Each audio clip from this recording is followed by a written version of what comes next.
Welcome to Life and Faith from the Centre for Public Christianity. I'm Justine Toe. And I'm Natasha Moore.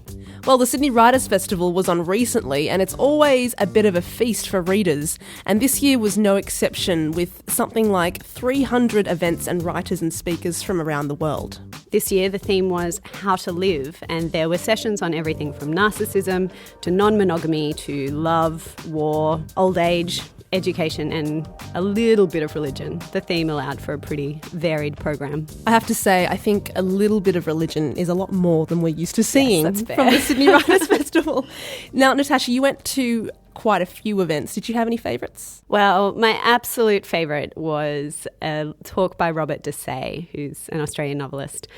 He spoke about Enid Blyton as his greatest influence, and that was just delightful. I love Enid Blyton too, I have to admit. Yes. I mean, I think from a life and faith perspective, things that I think might interest our listeners. Not that there aren't a lot of Enid Blyton fans out there, but there were two events in particular that stood out. So one was one of the kind of high-flying panels of the week called How to Live, after the conference theme. And that featured people like Anne Mann, Douglas Copeland and Hugh Mackay. And it ranged over topics from Facebook to monarch butterflies to Andreas Lubitz, the pilot who deliberately crashed his plane into the Alps earlier this year. The other event was with an American writer, Caitlin Doughty, who has written a book about her experiences working at a crematorium and about how badly our culture deals with death as a whole, or, doesn't deal with it at all. We will get to that panel, but Caitlin Doughty, she's a mortician. She is. She worked in a crematorium for several years, and she's now opening her own funeral home in LA. It's called Undertaking LA. Nice. Kind of fun. She's all about bringing death back into our culture. So she says that we've kind of evacuated and sanitized death, and that's actually really unhealthy and unhelpful. So she's founded what she calls a death acceptance collective with other death professionals or practitioners, but also academics and artists and that kind of thing. I can imagine it's an interesting experience to write death professional on your declaration at the airport for, for what you do. Should probably get some inquiries at customs. Yes. How do you think you become that kind of person, or like a death professional? Well, she did talk about kind of her background and how she became so interested in death and the death industry. She talks about how when she was a child, maybe about 8 years old, she was living in Hawaii with her family, and they went to a shopping centre one day, and she actually saw a small child fall from a couple of floors up. Wow. And was killed. And, she saw this happen and was really traumatized by it. But, the body was cleared away straight away. Her parents wouldn't talk to her about it. She had no one to talk to, and kind of turned inwards and was really frustrated by that sense of not being able to discuss what had happened and what that meant with anyone. So she's kind of set herself this task of getting these things openly talked about again. And among other things, she started a YouTube series called Ask a Mortician, which is actually quite fun. Well, we have a clip actually from the very first episode of Ask a Mortician. Here it is. This is episode 1 of Ask a Mortician. The premise is really, really self-explanatory. You ask a question about death, dying, decomposition, mourning, funeral customs, etc., and I will answer it. I've been in the funeral industry for almost 4 years. I am a licensed mortician working in California. I have a website, and it's about bringing mortality back into culture, which is what you're doing right now by watching this video. Question 1 comes from Michael in Chicago. Dear mortician, how long does rigor mortis last? Yeah, she has a lot of personality. She's very upbeat compared to what you might expect an undertaker to be like.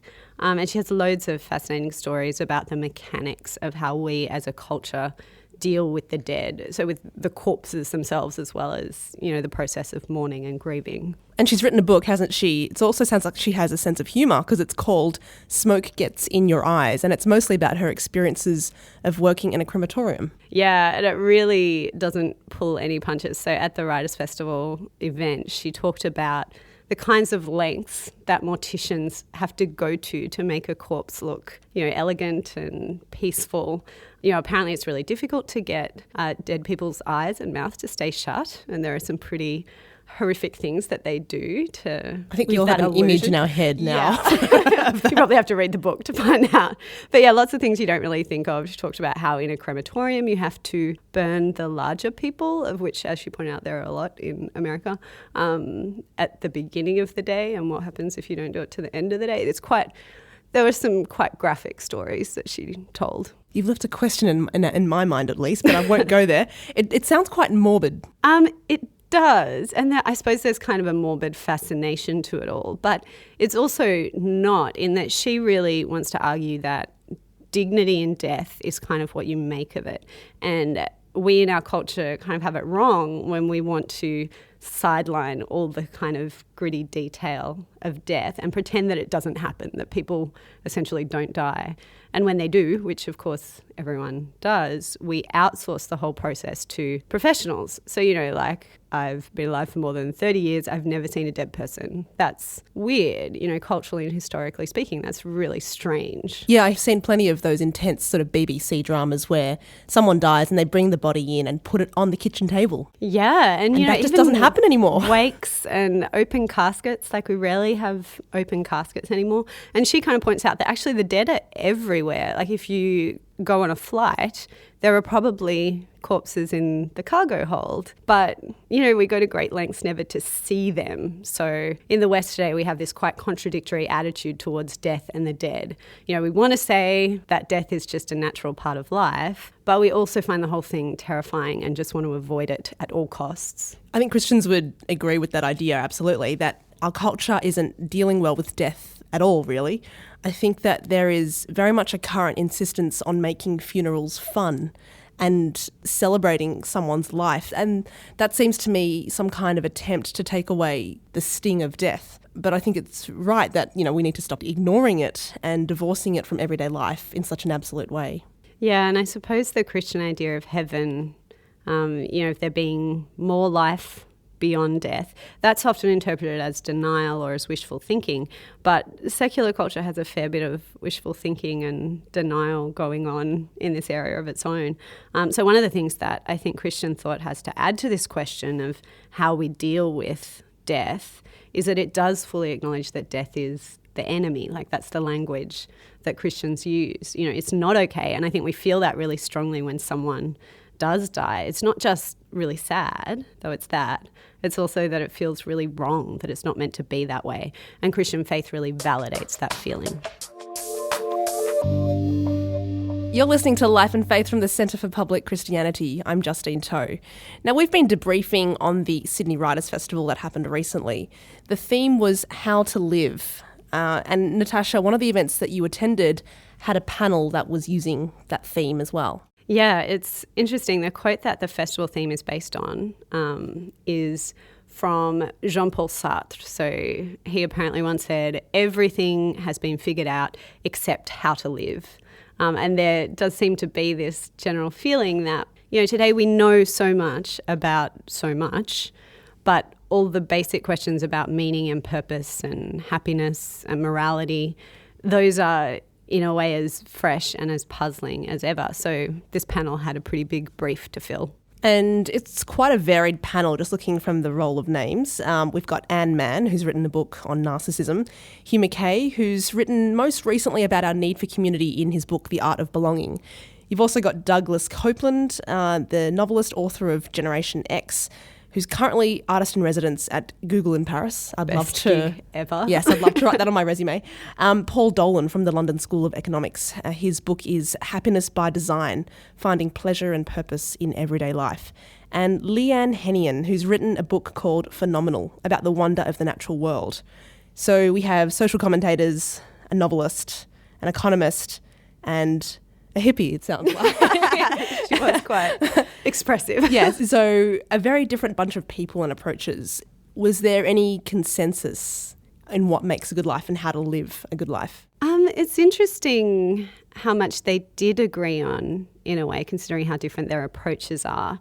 I think part of it is that the same concerns came up for everyone. So there was quite a strong sense across the panel that maybe we as a culture, people have taken a wrong turn somewhere when it comes to happiness and fulfillment, whether it's because of the ways that capitalism has ordered our lives or the way that technology has changed the way that, you know, we manage our lives, that there's something key that we're missing in this area. And is that missing key to do with happiness, this idea that we don't know how to be happy? It's sort of that we don't know how to be happy, that's, you know, disputed, but it may also be more complicated. So a few of the panellists and even some of the audience members who asked questions were kind of saying that actually we do know how to be happy. So, for example, Hugh Mackay pointed out that, you know, it's simple. All the evidence shows that living for other people is what makes us happy. We know that, but for some reason we don't really do the things that we know will make us happy. Like there's some kind of failure of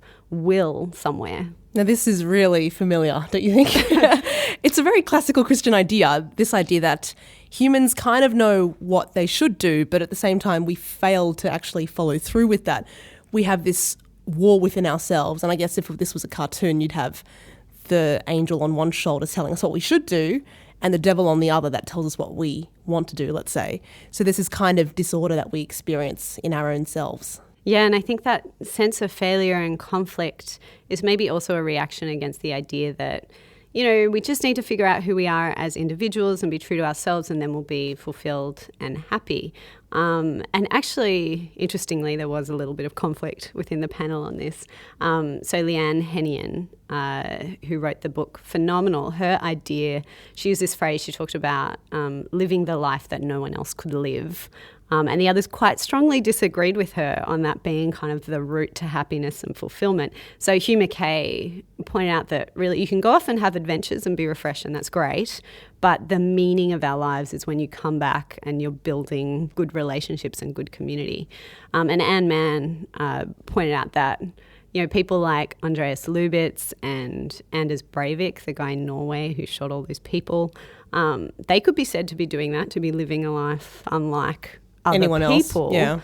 Yeah. Whereas the woman at home, this is the example Anne Mann gave, you know, a woman caring for her mother who has early onset Alzheimer's and is just getting through each day, that person isn't doing anything spectacular or unique, but maybe they're living a really good life. I like hearing that from Anne Mann. Her book, which I've read, is wonderful. She spends so much time talking about how this narcissistic character type is becoming the figure of our time, but that we also need to talk about care. And, you know, her example of someone caring for their mother is a prime example of that. Anne Mann is really interesting, or her book is talking about narcissism and its growth among young people, particularly today, even though she does draw on the sort of big news stories like the Anders Breivik and Lance Armstrong, etc. I'm really intrigued by what she says, that the narcissist is both demanded by our highly competitive culture, but it's also produced by a whole range of social changes that have happened since the 60s, and she particularly draws attention to what she calls the great disembedding, quoting the Canadian philosopher Charles Taylor, of Western religion, Christianity, from Western society. So there's this loss of overarching meaning that grounded the self. And she says this is partly what's allowed the narcissist character type of today to run riot. Yeah, one of the things she said on the panel was that there's been a real transition over the last few decades from people having a sense of themselves as living under the eye of God to now living under the eye of their peers. And that's a much more fragmented and a much less, you know, morally concerned position to be in.